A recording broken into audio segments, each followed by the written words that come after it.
ये कौन सी तुम्हारी मोहब्बत है? ये हमारी जमीन है, हमारी जायदाद है, अल्लाह के नाम पर इसका मालिक अल्लाह है। तुम हमसे छीनना चाह रहे हो। तुम्हारा दिल नहीं भरा 6 दिसंबर से, तुम्हारा दिल नहीं भरा दिल्ली की सड़कों पर हमारे खून की होली खेलने से, तुम्हारा दिल नहीं भरा हमारे बच्चों का एनकाउंटर करने से,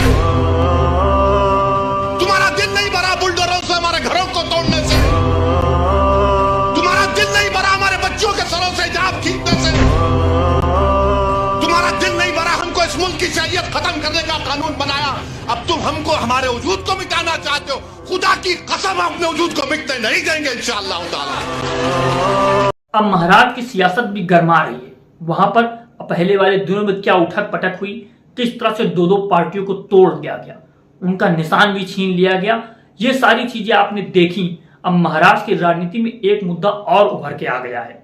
अब किस तरह से ओवैसी ने भी अपनी दावेदारी प्रस्तुत कर दिया और कह दिया है लोगों से कि आपको समझ लेना होगा कि आपकी विधानसभाओं में, आपकी लोकसभा में जो लोग आपके रहनुमा हैं वो क्या आपकी बात उठा रहे हैं, आप किन लोगों को चुन करके भेज रहे हैं। हम इस बात को आपसे पहले भी कह चुके हैं कि जिनको आप चुन करके भेज रहे हैं क्या वो सच में आपके प्रतिनिधि हैं या पार्टियों के गुलाम हैं जो अपने आकाओं की बात सुनकर ही बात करेंगे, आपके मुद्दे पर खड़े भी नहीं होंगे। तो वैसे लोगों को चुनना बंद कर दीजिए और अपने लीडरों को चुनिए जो आपके साथ खड़े हों, जो आपके सुख दुख में सहभागी रहें, उन लोगों के साथ नहीं जो आपके ऊपर थोप दिए गए हों। कई सारे मुद्दों में देखा जब मुस्लिमों को प्रताड़ित करता रहा समाज और किस तरह से वक्फ बोर्ड और अलग अलग कानून बनाते जाते रहे तो कहां पर किसने क्या विरोध किया।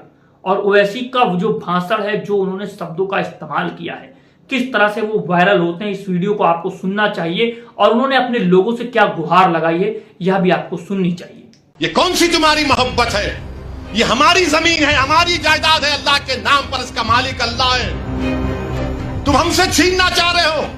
तुम्हारा दिल नहीं भरा 6 दिसंबर से, तुम्हारा दिल नहीं भरा दिल्ली की सड़कों पर हमारे खून की होली खेलने से, तुम्हारा दिल नहीं भरा हमारे बच्चों का एनकाउंटर करने से,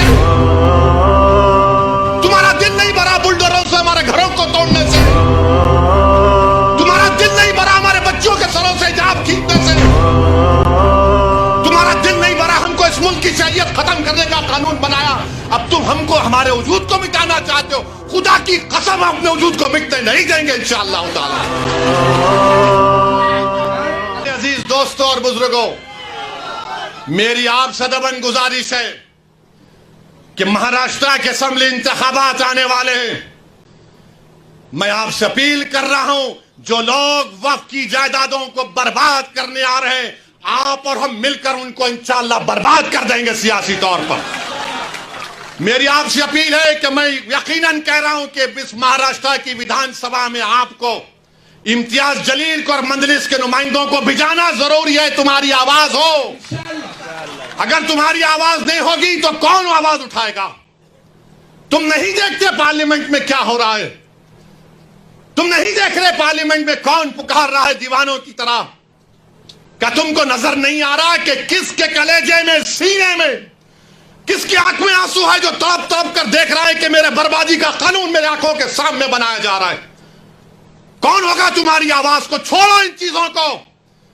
कभी अपनों को भी तो अपनाओ, कभी अपनों को तो समझो। जो तुम्हारे लिए दिनों रात मेहनत कर रहे हैं उनकी आवाज बनाकर भिजाओ। यकीनन हराना है इंशाअल्लाह ताला, इन लोगों को हराएंगे इंशाअल्लाह ताला। मगर हराने का मतलब यही नहीं है कि तुम अपनी आवाज का गला घोट दो। तुम अपनी आवाज का गला घोट कर कैसे दूसरों के सर पर ताज रख सकते हो, मुझे बताओ। यह तो नहीं हो सकता मेरे भाई। तो मेरी आपसे गुजारिश है कि इस बात पर भी आप गौर करिए। हम लड़ रहे हैं और लड़ते रहेंगे इंशाअल्लाह ताला।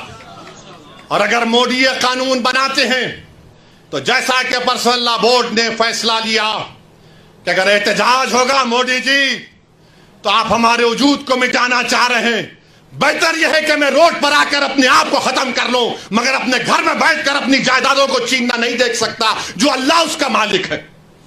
मैं घर में बैठकर नहीं दे सकता कि जिसका मालिक अल्लाह है उसको जायदाद को छीन लिया जाए। यह हुकूमत की जिम्मेदारी होगी।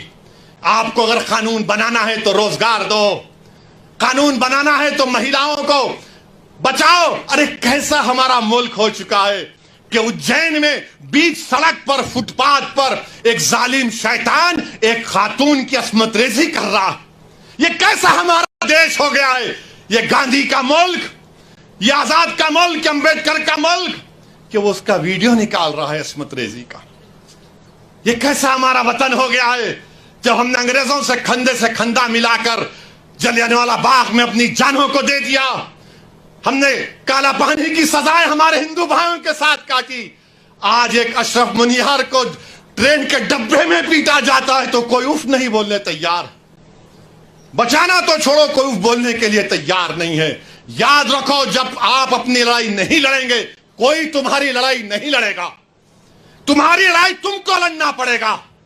तुम 70 साल से सोच सोच कर धोखा खा चुके हो कि कोई और हमारी लड़ाई लड़ेगा। नहीं मेरे भाई, तारीख में अगर नाम लिखा जाना है तो यह वक्त है अपनी लड़ाई लड़ने का। यही वक्त है अपने वोट से अपने नुमाइंदों को औरंगाबाद से भिजाने का। तो मेरी आप तमाम से गुजारिश है कि आप पर्सनल लॉ बोर्ड ने जो आपके सामने बात कही है, आप ज्वाइंट वर्किंग कमेटी को अपने एतराजात, अपना प्रोटेस्ट ईमेल और पोस्ट के जरिए भिजाइए।